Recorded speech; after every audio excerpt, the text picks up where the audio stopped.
अस्सलाम वालेकुम। हमने लास्ट में डिस्कस किया था अबाउट द सेरेब्रोवास्कुलर डिजीज़, जिसमें हमने देखा था कि it can be due to ischemia and it can be due to hemorrhage. Okay, so we discuss last time about the ischemia, जिसमें टू टाइप्स होती हैं इस्कीमिया की, फोकली हो सकती है या ग्लोबली हो सकती है।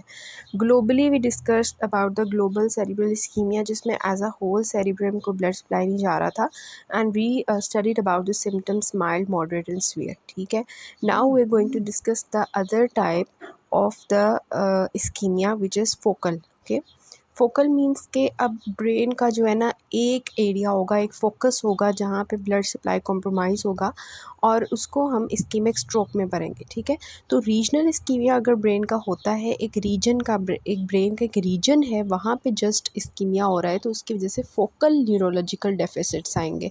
फोकल मीन्स एक जगह पे एक फोकस पे न्यूरोलॉजिकल डेफिसिट्स आएंगे और ये 24 आवर्स से ज़्यादा के होने चाहिए। ठीक है, अगर तो 24 आवर्स से कम होंगे तो उसको हम ट्रांजिएंट इस्कीमिक स्ट्रोक कहेंगे। ठीक है, लेकिन अगर ये 24 आवर्स से ज़्यादा होता है तो फिर हम उसको कहेंगे कि ये इस्कीमिक स्ट्रोक है, जो कि रियली होता है। ठीक है, next we have the sub types. ठीक है, सब टाइप्स क्या होते हैं इस्कीमिक स्ट्रोक के? हमारे पास थ्रोम्बोटिक हो सकता है, एम्बोलिक हो सकता है, लैक्यूनार हो सकते हैं। ठीक है, so what's the difference between these three, let's discuss. ठीक है, सबसे पहले थ्रोम्बोटिक स्ट्रोक होता है।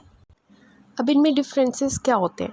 थ्रोम्बोटिक स्ट्रोक जो होता है, आपको इसके नाम से पता चल रहा है, इसमें कोई थ्रोम्बस फॉर्मेशन हो जाएगी, जिसकी वजह से क्या होगा कि ब्रेन का जो ब्लड होगा, ब्लड सप्लाई होगा, दैट विल बी कॉम्प्रोमाइज्ड। ठीक है, ये मोस्टली आपके जो एथेरोस्क्लेरोसिस की वजह से जो ब्रांच पॉइंट्स पे बन जाता है, for example bifurcation of internal carotid and middle cerebral artery in the circle of Willis. ठीक है, वहाँ पे जो बाइफर्केट कर रहा होता है उस एरिया में थ्रोम्बोटिक स्ट्रोक हो जाता है, एथेरोस्क्लेरोसिस जो है हुई होती है, जिसकी वजह से क्या होता है, अब ये जो मेन चीज़ इसमें आ रही है वो ये कि जिस एरिया को ब्लड सप्लाई नहीं जा रही होगी थ्रोम्बस की वजह से, तो वो एरिया पेल हो जाएगा, उसका कलर जो है वो पेल कलर का हो जाएगा। ठीक है, क्योंकि ऑब्वियसली उसको ब्लड नहीं जा रहा। ठीक है, नेक्स्ट आपके पास है एम्बोलिक स्ट्रोक। एम्बोलिक स्ट्रोक जो होता है ना, ये होता है, इसके नाम से पता चल रहा है कि पहले से कोई जो है वो थ्रोम्बस बना हुआ था, अब वो डिसलॉज किया और आके ब्रेन में किसी आर्टरी को ब्लॉक कर दिया। ठीक है, मोस्टली ये मिडल सेरिब्रल आर्टरी को इन्वॉल्व करता है और आता कहाँ से है? Left side of the heart से। फॉर एग्जाम्पल किसी पेशेंट को एट्रियल फिब्रिलेशन हुआ था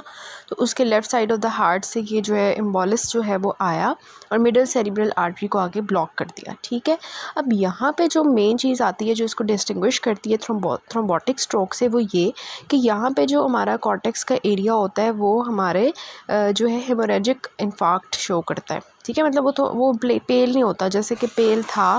in case of thrombotic stroke यहाँ पे वो हेमोरेजिक इन्फार्क्ट होगा।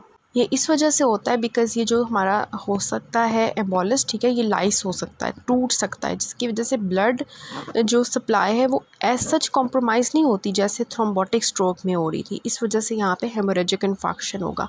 Next we have the lacunar stroke. ठीक है, लैक्यूनार स्ट्रोक जो होता है ये क्यों होता है? जो पेशेंट्स होते हैं हाइलीन आर्टेरियोस्क्लेरोसिस का, हमने वास्कुलर पैथोलॉजी में पढ़ा था इसके बारे में कि जो लोग होते हैं डायबिटीज़ और बिनाइन हाइपरटेंशन के, उनके अंदर हाइलीन आर्टेरियोस्क्लेरोसिस हो जाता है। तो अब जिन पेशेंट्स के अंदर ये होगा उनमें ये लैक्यूनार स्ट्रोक हम देखते हैं। ठीक है, अब ये ज़्यादातर जो इन्वॉल्व करता है वेजल्स को, याद रखना है कि लेंटिक्यूलोस्ट्राइड वेजल्स को ये इन्वॉल्व करता है, जिसकी वजह से वहाँ पे small cystic areas of infection बन जाते हैं। अगर तो ये अब ये जो लेंटिक्यूलोस्ट्राइड वेजल्स होते हैं इनको हम अभी देखते हैं होती क्या है। ठीक है, लेकिन ये जो है ना हमारे बेसल गैंग्लिया का पार्ट होती है। ठीक है, अब जब इंटरनल कैप्सूल को ये इन्वॉल्व करेंगी, ठीक है, we know that internal capsule जो होता है ये बेसल गैंग्लिया के अंदर होता है। ठीक है, तो अगर ये इंटरनल कैप्सूल को इन्वॉल्व करेगा लैक्यूनार स्ट्रोक, तो उसकी वजह से प्योर मोटर स्ट्रोक आएगा। ठीक है, और अगर ये थैलेमस को इन्वॉल्व करेगा तो इसकी वजह से प्योर सेंसरी स्ट्रोक आएगा। We know that thalamus is responsible for sensory impulses और इंटरनल कैप्सूल जो बेसल गैंग्लिया का पार्ट है it controls our motor in movements. ठीक है, तो इस तरह से डिपेंडिंग अपॉन कि ये किसको इन्वॉल्व करता है उसके मुताबिक we will have the motor stroke और द सेंसरी स्ट्रोक। अब ये जो फर्स्ट पिक्चर है ना, यहाँ पे इन्होंने थ्रोम्बोटिक स्ट्रोक बताया हुआ है कि यहाँ पे जो बाइफर्केशन हो रही है इंटरनल कैरोटिड आर्टरी की, वहाँ पर थ्रोम्बोटिक स्ट्रोक होता है। अब यहाँ पे जब ब्लड क्लॉट हो जाएगा एथेरोस्क्लेरोटिक प्लेग की वजह से, तो आगे ब्रेन को ब्लड सप्लाई नहीं जाएगा और ब्रेन का जो टिश्यू होगा वो पेल हो जाएगा। ठीक है, नेक्स्ट ये जो फिगर है ये एम्बोलिक स्ट्रोक की है। इसमें दिखाया हुआ है कि मिडिल सेरिब्रल आर्टरी में हमारे पास क्या हो गया कि जो है एम्बोलिस जो है वो लॉज कर चुका है। ठीक है, लेकिन इसकी वजह से जो हमारा ब्रेन टिश्यू होता है उसमें हेमोरेजिक इन्फार्क्ट होता है। ठीक है, क्योंकि ये लाइस कर सकता है इस वजह से। नेक्स्ट हमारे पास लैक्यूनार स्ट्रोक है। ये मेनली आपकी, ये देखें इसमें दिखाया हुआ है इन्होंने कि मिडल सेरिब्रल आर्टरी ब्रांचेस दे रही है लेंटिक्यूलोस्ट्राइड आर्टरीज। ठीक है, ये इसकी ब्रांचेस हैं। अब ये लेंटिक्यूलोस्ट्राइड आर्टरीज जो होती हैं ये बेसल गैंग्लिया के पोर्शंस को सप्लाई कर रही होती हैं। अगर हमारे जो है इसमें लेंटिक्यूलोस्ट्राइड आर्टरीज में क्या हो जाए कि हाइलीन आर्टीरियोलोस्क्लेरोसिस के बाद क्या होता है कि यहाँ पे इन्फाक्शन हो जाता है। अब ये लैक्यूनार स्ट्रोक इसको क्यों कहते हैं? आपको पता है लैक्यूना का मतलब, लैक्यूना के का मतलब होता है, लैक्यूना का मतलब होता है छोटी छोटी कोई स्पेसेस हों। ठीक है, एरियाज़ हों जिनके अंदर कोई स्पेस, मतलब स्पेसेस होती हैं लेकिन वो फिल्ड नहीं होती, गैप होता है। ठीक है, वो खाली स्पेसेस होती हैं, तो खाली स्पेसेस को हम कहते हैं लैक्यूने। ठीक है, अब ये लैक्यूनार स्ट्रोक इसको हम इसलिए कहते हैं क्योंकि जब यहाँ पे लेंटिक्यूलोस्ट्राइड आर्टरीज़ की ब्लॉकेज हो जाती है तो आगे जो एरिया होता है ब्रेन का, वहाँ पे छोटी छोटी स्पेसेस बन जाती हैं। जैसे इस फिगर में आपको बुक वाली पिक्चर है कि 17.5 में दिखाया हुआ है लैक्यूनार स्ट्रोक्स। ये देखें, ये एरो क्या आपको बताया हुआ है कि यहाँ पे देखें छोटी छोटी स्पेसेस बन गई हुई हैं, और ये स्पेसेस एक्चुअली क्यों बनी हैं? क्योंकि लेंटिक्यूलोस्ट्राइड आर्टरीज़ जो है वो ब्लॉक हो गई हैं।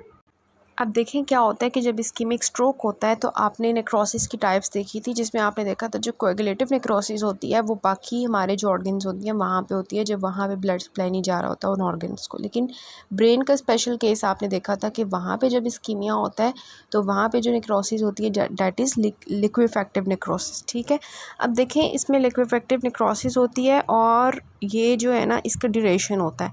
सबसे पहले जो हमारा होता है ना डे, ठीक है, डेज़ होते हैं, वीक्स होते हैं, मंथ्स होते हैं। ठीक है, अब जो सबसे हमारे जो 12 घंटे होंगे ना शुरू वाले, ठीक है, उसमें क्या होगा, जैसे ही इन्फाक्शन हुआ ब्रेन को ब्लड सप्लाई नहीं जा रही तो 12 घंटे के अंदर अंदर हमें जो है ना न्यूरॉन्स वो रेड कलर के नज़र आएंगे। क्यों आएंगे? क्योंकि उसमें क्या होता है, उन न्यूरॉन्स के जो साइटोप्लाज्म होता है उसमें इयोजिनोफिलिक चेंज आ जाता है। ठीक है, मतलब इयोजिनोफिलिया हो जाता है, ज़्यादा हो जाता है रेड, जिसकी वजह से हमारे जो न्यूरॉन्स होते हैं वो रेड कलर के दिखाई देते हैं। जैसे इस फिगर में देखें 17.6 में, ठीक है, इसमें दिखाया हुआ है कि ये जो मैंने हाईलाइट किए हुए हैं ये एक्चुअली क्या है, न्यूरॉन्स हैं जो रेड हो गए हुए हैं बिकॉज इनका जो इनके साइटोप्लाज्म में इयोजिनोफिलिक जो है वो ज़्यादा हो गया, इयोजिनोफिलिक चेंज आ गया हुआ है। तो अब ये 12 घंटे के अंदर अंदर हमें जो है ना न्यूरॉन्स रेड कलर के नज़र आते हैं। ठीक है, उसके बाद क्या होता है, उसके बाद आपको पता है कि 24 घंटे के अंदर अंदर क्या होता है, पूरी तरह नेक्रोसिस हो गया होता है। ठीक है, और फिर डेज़ की अगर हम बात करें तो आपको पता है ना कि दिनों के अंदर जो 1 से 3 दिन होते हैं उसमें न्यूट्रोफिल्स आते हैं। ठीक है, और उसके बाद जो बाकी, मतलब हमने ना हफ्ते को डिवाइड किया होता है 2 पार्ट्स में। पहले जो 3 दिन होते हैं ना उसमें न्यूट्रोफिल्स आते हैं, और बाकी जो हफ्ते के 4 से 7 दिन होते हैं उसमें हमारे मैक्रोफेजेस आते हैं। और आपको पता है कि माइक्रोग्लाइल सेल्स जो होते हैं these are the macrophages in the brain. ठीक है, तो यहाँ पे हमारे जो बाकी 4 से 7 दिन होंगे उसमें आ जाएंगे हमारे माइक्रोग्लाइल सेल्स, और फाइनली क्या हो जाएगा, वहाँ पे ग्रैनुलेशन टिश्यू टाइप बन जाएगा, जिसको यहाँ पे हम कहते हैं ग्लायोसिस। ठीक है, ये 2 to 3 वीक्स में बनता है। ठीक है, नॉर्मली मतलब बहुत आसान चीज़ है कि पहले 12 घंटे के अंदर अंदर क्या होगा, रेड न्यूरॉन्स नज़र आएंगे। ठीक है, फिर 24 घंटे के अंदर अंदर में नेक्रोसिस नज़र आएगी, जो कि हमने देखा कि लिक्विफेक्टिव नेक्रोसिस होती है। फिर अगली जो हमारे पास 1 से 3 दिन है उसमें हमें न्यूट्रोफिल्स नज़र आएंगे। अगले जो 4 से 7 दिन है उसमें हमें जो है माइक्रोग्लाइल सेल्स नज़र आएंगे, और जो अगले 2 से 3 हफ्ते हैं उसमें हमें ग्लायोसिस नज़र आएगी। ग्लायोसिस क्या होती है कि ना छोटे छोटे सिस्टिक स्पेसेस बन जाती हैं, सिस्ट बन जाते हैं जिनके अंदर फ्लूइड भरा होता है, उसके इर्द गिर्द ग्लायोसिस हुई होती है। ठीक है, ग्लायोसिस क्या होती है कि हमारे जो ब्रेन के एस्ट्रोसाइट्स होते हैं वो उस एरिया को सराउंड कर लेते हैं जहाँ पे सिस्ट बने होते हैं ना, एरिया ऑफ द ब्रेन में जहाँ पे सारा ये लिक्विफेक्टिव नेक्रोसिस हुआ होता है, वहाँ पे क्या करते हैं कि ये जो एस्ट्रोसाइट्स होते हैं वो इसके गिर्द जमा हो जाते हैं, तो इसको हम कहते हैं ग्लायोसिस। मतलब इसको आप समझ लें कि जब भी हमारे किसी ब्रेन टिश्यू को जो है ना डैमेज पहुंचेगा, तो वहाँ पे जो ब्रेन के सेल्स होंगे, एस्ट्रोसाइट्स हैं, माइक्रोग्लियल सेल्स हैं, ओलिगोडेंड्रोसाइट्स हैं, ये सारे ब्रेन के उस एरिया के अंदर जहाँ पे डैमेज हुआ हुआ है उसको सराउंड कर लेते हैं, तो उसको हम कहते हैं ग्लायोसिस। तो हमें ये नज़र आती है इसमें, ठीक है। So this was about the कि लिक्विफेक्टिव नेक्रोसिस में क्या क्या होता है, किस तरह से प्रोसीड करता है, इस्केमिक स्ट्रोक में हमें कैसे नज़र आता है। अब यहाँ पे बुक पिक्चर है आपकी बी आपकी फ़िगर है 17.6 में। यहाँ पे देखें इस एरिया को, कि जो ब्लैक एंड हुआ हुआ है, इसको मैंने हाईलाइट भी किया पर्पल से, कि यहाँ पे सिस्ट फॉर्मेशन हो गई हुई है और ग्लायोसिस हो गई हुई है। ग्लायोसिस आपने याद रखना है, जहाँ पे डैमेज होगा उसको सराउंड किया होगा उसने, सेल्स ने। अब हमने एक टाइप पढ़ ली जिसमें हमने देखा कि सेरेब्रोवास्कुलर डिजीज़ में इस्कीमिया हो सकता है। इस्कीमिया के हमने दो टाइप्स पढ़ी, ग्लोबल और फोकल, ठीक है। फोकल में हमने इस्केमिक स्ट्रोक पढ़ा और ग्लोबल में हमने एज अ होल जो है वो ब्रेन को देखा।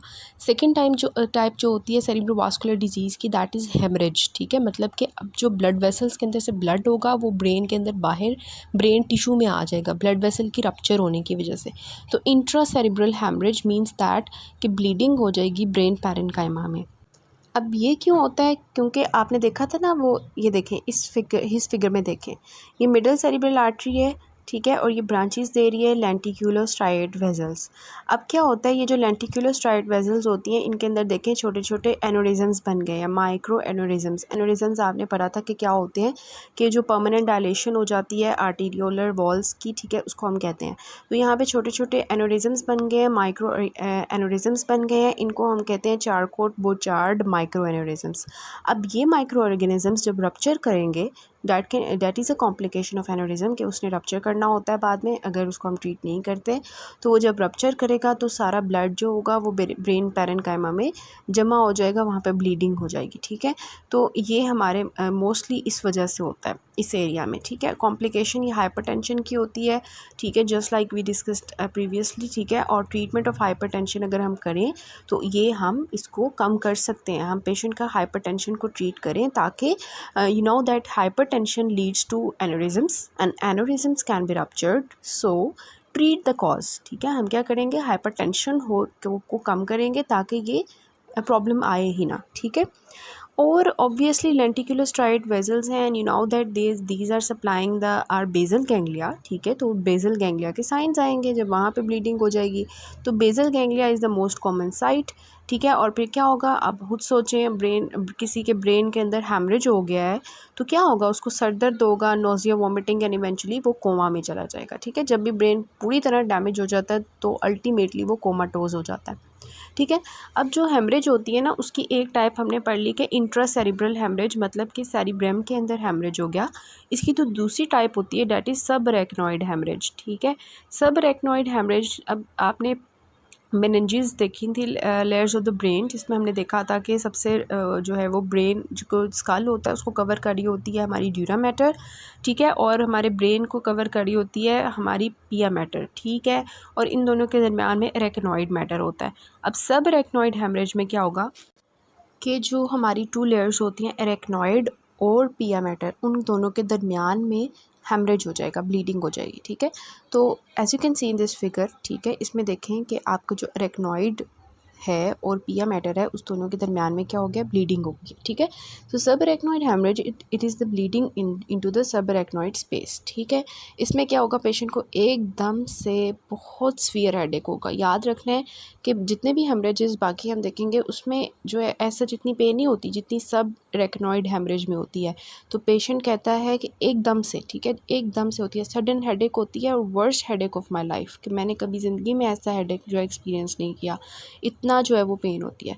और साथ साथ क्या होती है कि नेक रिजिडिटी हो जाती है, ठीक है। और जब हम लंबर पंक्चर करते हैं तो उसकी वजह से ज़ैंथोक्रोमिया जो है वो हमें नज़र आता है, ठीक है। वो क्या होता है कि एक्चुअली क्योंकि वहाँ पे हेमरेज हुआ है, ठीक है, तो उसकी वजह से क्या होता है कि वहाँ पे जब ब्लड आरबीसीज़ है ना, तो उनके बिलीरुबिन के ब्रेकडाउन की वजह से वहाँ पे येलो कलर आ जाता है। As you can see in this figure, ठीक है, देखिए नॉर्मल CSF का कलर देखें और जेंथोक्रोमिक जो हमारे पास है, जेंथोक्रोमिया का जो CSF है, ठीक है, वो कैसा है। तो सब अरेक्नॉइड हेमरेज में क्या होता है कि जब हम CSF लेते हैं उसका पेशेंट का, तो उसके अंदर येलो कलर आता है क्योंकि बिलीरुबिन की ब्रेकडाउन की वजह से, ठीक है। और ज़्यादातर जो होता है ये बैरी एन्यूरिज्म की वजह से, जब वो रप्चर करता है उसकी वजह से होता है। As you can see in this figure, ठीक है, इसमें देखें कि क्या हो रहा है कि सर्कल ऑफ विलिस में बैरी एन्यूरिज्म बना हुआ था, वो जब रप्चर किया तो वहाँ पे सब अरेक्नॉइड हेमरेज हो गया। बैरी एन्यूरिज्म्स जो है ये थिन वॉल्ड सेक्युलर आउट पाउचिंग्स होती हैं, ठीक है। अब इस फिगर में देखिए ये बैरी एन्यूरिज्म दिखाया हुआ है। अब नॉर्मल हमारी जो वेजल होती है, ठीक है, उसमें क्या होता है, तीनों लेयर्स होती हैं, इंटिमा, मीडिया और एडवेंटिशिया। बैरी एन्यूरिज्म में क्या होता है कि जो मीडिया लेयर होती है, एज यू कैन सी यहाँ पे नहीं है, जिसकी वजह से वो वॉल जो है वो थिन हो जाती है और ईजीली वो रप्चर कर सकती है। ब्रांच पॉइंट्स में ज़्यादातर ये होता है कि ब्रांच पॉइंट्स में मीडिया जो होता है वो एज सच नहीं होता और इंटिमा और एडवेंटिशिया होती है जस्ट, जिसकी वजह से ये बैरी एन्यूरिज्म्स फॉर्म हो जाती हैं। मोस्टली ये कहाँ पे होती है, इंटीरियर कम्युनिकेटिंग आर्टरी जो होती है सर्कल ऑफ विलिस में, वहाँ पे होती है।